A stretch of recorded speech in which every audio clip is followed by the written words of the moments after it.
Hello and welcome to Chapter 2, Section 2. Now we're solving equations using multiplication and division. So the first thing we have to remember when we're doing this, you have to get the variable alone on one side of the equation, and then you have to do the same thing to each side of the equation in order to keep both sides equal. So here are our first sets of examples.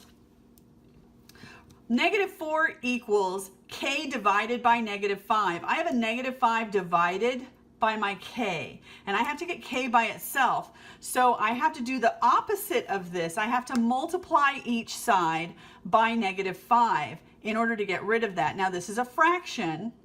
It's k times 1 over -5. So in order to get rid of this, I'm going to multiply it by -5 over 1. So the -5's cross cancel.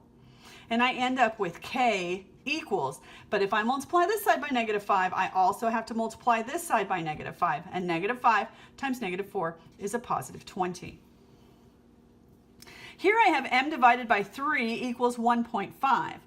So again, I'm going to multiply to get rid of this divided by 3. I have to do the opposite. So I'm going to multiply this side by 3 over 1 so that the 3's cross cancel and I'm left with m. I'm also going to multiply this side by 3. And 3 times 1.5 is 4.5. Here I have a 7x equals 56. My x has a 7 multiplied to it. In order to get the x by itself, I have to divide each side by 7. I have to do the opposite of whatever's happening to the x. So I'm going to divide each side by 7 so that my 7's cancel out. This is how I show my work. You write the problem and you show what you're doing so that you can visually track all that's going on. So here my 7's cancel and all I have left is x equals, and 56 divided by 7 is 8. Here 13 equals -2w. I have a -2 multiplied to my w. In order to get rid of it, I am going to divide by -2 so that these cross cancel and all I have left is w. But if I divide this side by -2, I also have to divide this side by -2. So w equals -13 over 2, because it doesn't matter where the negative is. If there's only one negative, then the whole fraction is negative. And I'm going to want to fix that. I'm going to want to say -6.5 equals w. Okay? So please do check it out, numbers 1 and 2 on page 84 and 85, and push pause. So here are our answers to check it out. Number 1, p divided by 5 equals 10. I'm going to multiply each side by 5, and p equals 50. -13 equals y over 3. I'm going to multiply each side by 3 because that's the opposite of divided by 3. And really, if it makes you happy to do that, that's fine, so that you can see these are both fractions. That's fine. And the 3's cancel out, and -13 times 3 is -39. Here our 8's cancel out, and 7 times 8 is 56. Check it out, number 2. We have 4c equals 16. We're going to divide each side by 4 to get c equals 4. We're going to divide each side by 0.5 to get y equals -20. We're going to divide each side by 15 to get k equals 5. If you have any questions about these, please put a hazard sign by this so that you remember to ask me questions. What if there's a fraction multiplied to our variable? Here, 5/9 times v equals 35. In order to get rid of this 5/9 that is multiplied to v, we have to divide by 5/9. We have to do the opposite. And when you divide by a fraction, you flip it and multiply. So we're going to multiply this by 9/5 so that these two cancel and these two cancel, and we're left with v. But if I multiply this side by 9/5, I also have to multiply this side by 9/5. And we're going to make this a fraction, and we're going to notice that 5 goes into 5 one time, and 5 goes into 35 7 times, and we see that v equals 63.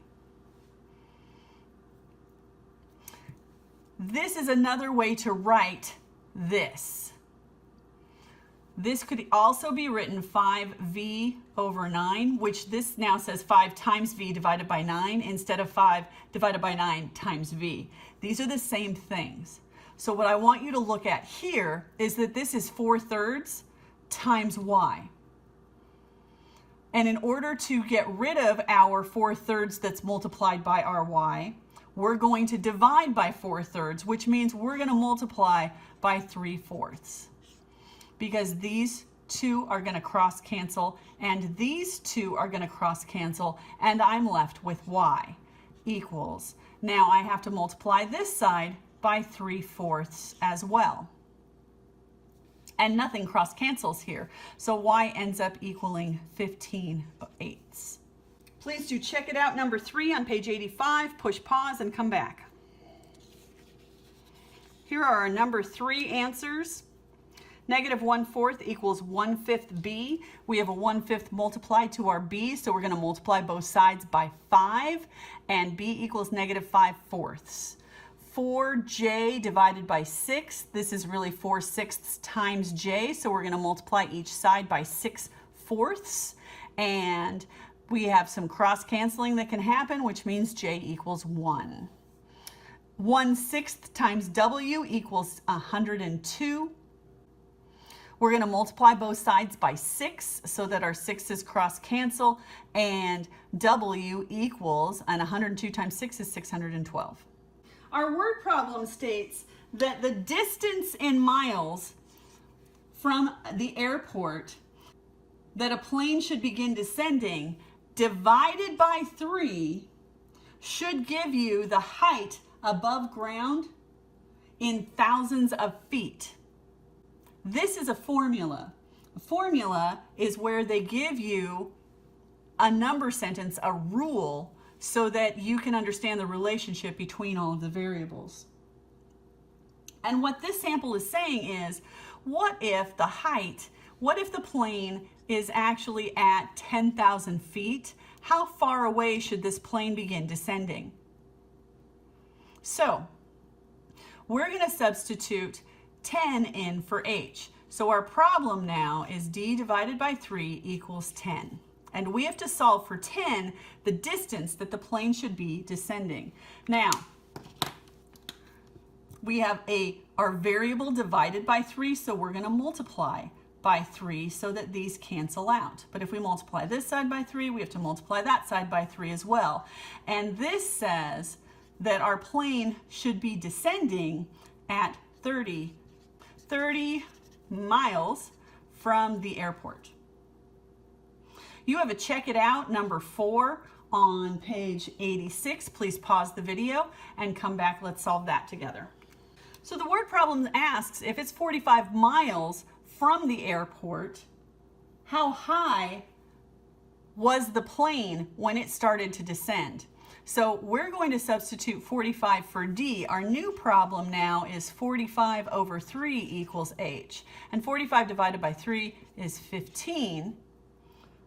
And height is in the thousands of feet. So it started 15,000 feet high. You have a little more vocabulary here. Yesterday we covered the addition and subtraction properties of equality, which means you can add and subtract to both sides of an equation and it's still equal. Today we're adding multiplication and division properties of equality, which means the same thing. You can multiply or divide something on both sides of the equation, and as long as you do it to both sides equally, then the equation will still be true. That's all we have for this section, and our homework tomorrow is going to be page 87, numbers 21 to 50. See you then.